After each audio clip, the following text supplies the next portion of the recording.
So we go and have them like entering the Dark Sanctuary, and we cut back to Zuko and Zhao and all of that Mhm. stuff as Zhao is interrogating him, and he calls Zuko a teenager and is all belittling about it, which is I put hilarious. teenager derogatory.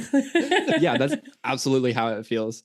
Zuko, has a little outburst, destroys his Mhm. table, and then walks out. Shows And his fiery, hot-headed personality.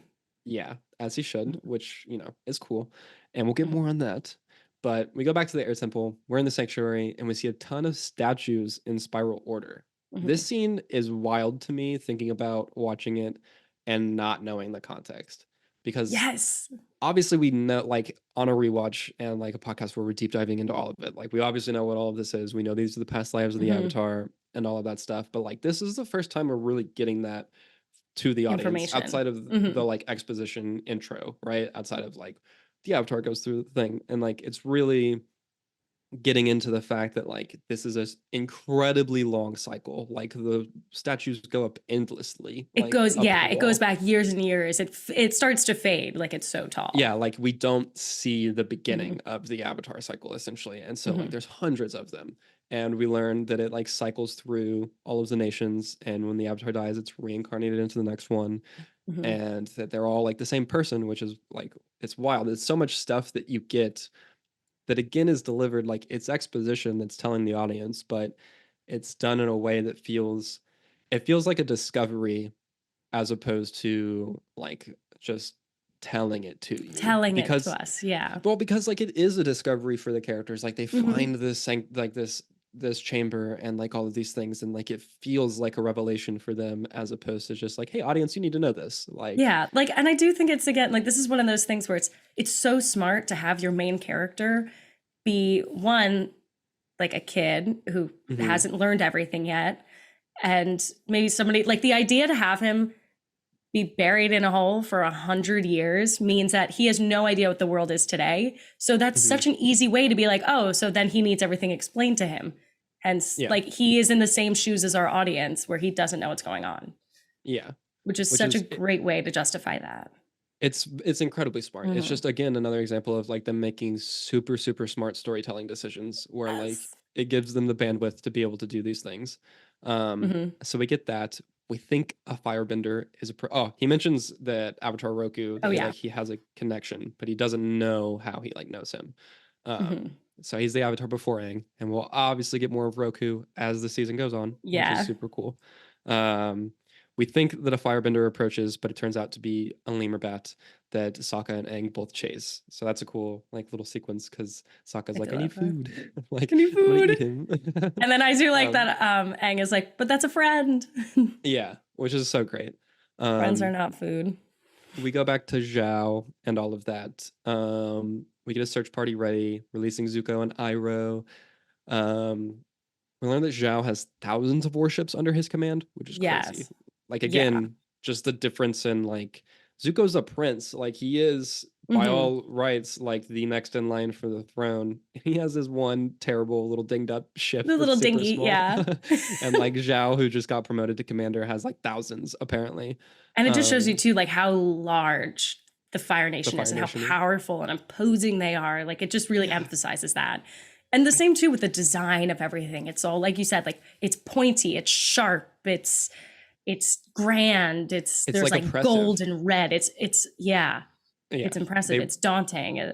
Yeah. It's oh, it's so good. It really like It's so hammers home good. all of the like emotional and visual aesthetics that you like need for them, Mhm. which is But cool. this, yeah, and this scene Zuko, too is important. We learn this is where we first learn that Zuko is a banished prince, mhm, um, and that if he gets the Avatar, this is the first time we hear him say his father will welcome him home with honor, and he'll get yes, his throne back.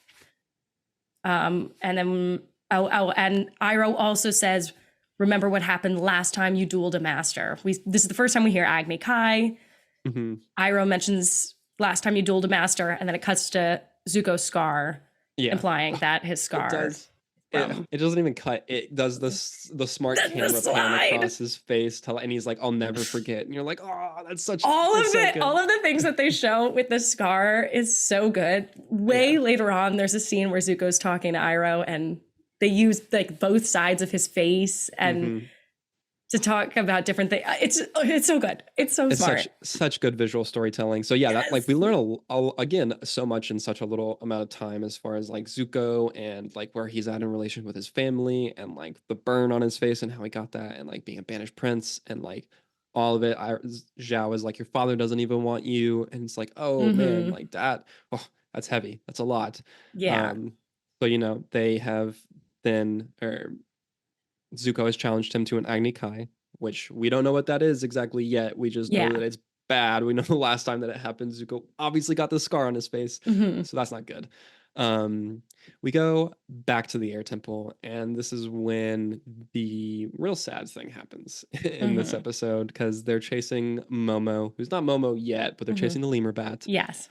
and he gets led to unfortunately Monkey Yatso's corpse, and Which he also like a smart way to get him into there, first of all, yeah, chasing the lemur. yeah, so smart. Like everything is so it's so well done. It's Sokka's need for like hunger that leads to Mm-hmm. he's like I need food, and it's just like a gag, but then it leads you into this very like Like the arguably the actual real most thing. like real thing that happens in the show to Yes. this point. Like we so and then again we see Monkey Otso's corpse, but then we see like I don't even know how many Fire Nation How many bodies Fire like Nation soldiers are strewn there? around Yeah. him. He's like, I'm taking you all down with me, like And it's essentially, like which is painted all beautiful. I don't know what was used to paint that, but it was gorgeous. drawn so gorgeous, like gorgeously, is that a word? So beautifully. Yeah, And also, it's this is the only incredible, skeleton we ever see. We never see a skeleton again in the show, which is very powerful. Like which is very powerful. I hadn't really And I thought about it wonder, in those terms, but it's wild yeah. And I wonder if they had to fight with Nickelodeon a bit to get that to keep shown. that. Maybe Yeah, to I keep can that. see that I'm honestly, wondering. Yeah, but like it's such a pivotal one though to get in there. it really Um, is. So obviously Aang gets overcome with emotion as he like realizes what's happened and like finally Hmm. like puts it together. And that's when he triggers into the avatar state again for the third time in as many episodes, which is Hmm. another pretty wild thing. So that happens, and then suddenly every statue's eyes glow blue, and we seem to be different temples around the world also glow blue, which I'm a Hmm. little confused, and I thought about this while I was rewatching this episode.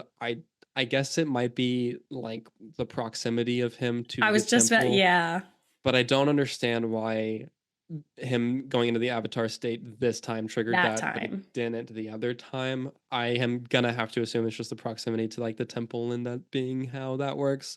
Um, but regardless, That's what it I triggers the think. temple to like light up, and now temples around the world light up, Or and I the wonder if Fire like the Nation. past, sorry, with that theory, the past two times he had to be the Avatar was to save his life, right?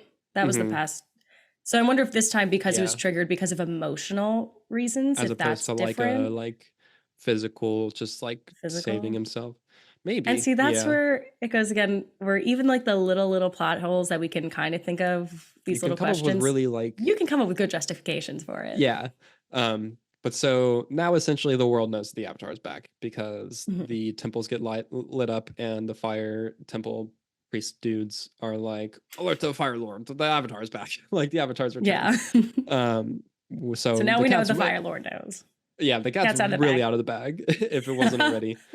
Um, so we have Aang losing his control of the Avatar spirit as Katara tries to like calm him down. And so these last two like things cut back together. We get that, and then we get the Agni Kai happening, which God, ah, it's so this good. scene changes everything, I think. This Yeah. is the scene that's really like, oh, this show is really interesting. Like this show's not just good, it's amazing. Yeah. The Because we fact that get you're rooting for the villain in the third episode. is impressive. What? Because you pit him against someone that you're like, oh well, this guy really Is sucks. Like, worse. Yeah. yeah. So we get the Agni Kai, which is we learn a duel between firebenders where the only way to win is to burn the other firebender. Mhm. And so it's just such a well done fight. Like the choreography is amazing, the Yes. animation's amazing. there's great character beats throughout it. Like Zuko obviously like starts to get beaten and then comes back, fights back, and like Hmm. wins, but wins with restraint too. He doesn't burn Zhao. He's like, Hmm. next time though, I'll mess you up. You know, it's like, and Yeah. I'm gonna leave you, and like walks away. And then we see Zhao being a coward and like Hmm. trying to burn him after his back is turned, and then we get Iroh stepping in and like saving him, And being and like, that's not honorable. And the yeah, big he's like, thing is honor in the Fire Nation. yeah, the biggest thing is honor in the Hmm. Fire Nation, which is, oh, I just remembered a moment in the live action show that made me so angry that I'll talk about in our next section. It's not even related to this Next, I just say episode, it, yeah.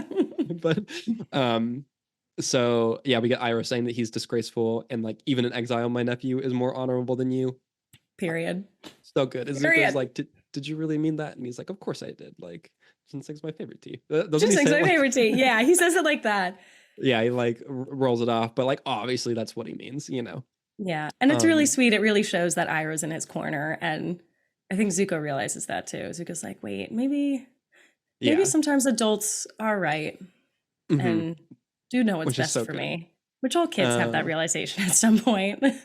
You yeah, know? it's just full like it's we get so much about the Fire Nation culture there and like what they're supposed to Hmm. do, and we also get all the family stuff with Zuko and Iroh and Ozai. Even though Yes. we don't meet him, we get a lot of character development for him through the other characters and how they talk about him and things like that. And Hmm. then we come back to Aang. I guess I could just call him Hmm. Avatar. I'm Just like sorry. completely freaking out. He's in the Avatar Hmm. state, losing it, and Katara's the one that's able to bring him out of it and comfort him and literally bring him back down to earth and like console him. Literally. Yeah. And it's so good. And she's literally just like, it's fine. Like you have us now. It's okay. Hmm. And Aang just like letting it out and being like, I really am the last like of my people is Yeah. so sad and So heartbreaking. And beautiful. I And I like yeah. that she brings him down by talking about loss. And that's a big Hmm. main point. She's like, we've all lost people. Like when I lost my mother, I felt the same way. And Yeah. I like that the main point that they bring home is like, you are not alone though. Like we Yeah. are here. We are your family now. And she says that we are your family now. Yeah, which is great. And I'm It's like, again like it just hammers home the main themes really mhm, succinctly and in a very emotionally poignant way. Um, mhm. and then we get, them getting Momo, and Momo brings food to Yeah. Sokka, which we get So payoff for sweet. it. Like, come on. It's Payoff. so good. It was set up as Nothing a is bit just a gag. for the entire episode, but then we get real payoff for it where Momo brings some food. And they name him Momo, and now we really have the full gang with them. Well, until we get to season 2, but and This then it gets this reminds expansive. me of, and you know that meme about in English class as a kid, they're like, why are the curtains blue? And The it's like, blue, maybe the like curtains sometimes were they're just just blue. And yeah. it's like, no, like everything has a reason. Yeah, and it really And does everything here. has payoff. It really does. And it's so It's good so when it impressive. does. And Hmm. it's so fun to figure it out like a puzzle piece. It all And fits also, together so well. it all does. I do want to talk again at the ending, the kalimba plays again as they fly away into the Beautiful, clouds. gorgeous. That's one That of my favorite the things. image of them like flying away there is just it's so pretty. It's a beautiful It's so shot. beautiful. It And reminds me of the again, shot in Up, like many years later. Up does mm, that, where we pan out and the house has it's landed now next to it's now a bad time the to say that I've never seen waterfall. Up. Ah. I know that's one of my big animation like blind spots. I haven't. I'm sorry. Listeners who haven't seen Up, go do yourself. You get a box of tissues And go to yeah. I mean, and go watch it. I've It's heard, but um, devastatingly good, bittersweet. yeah.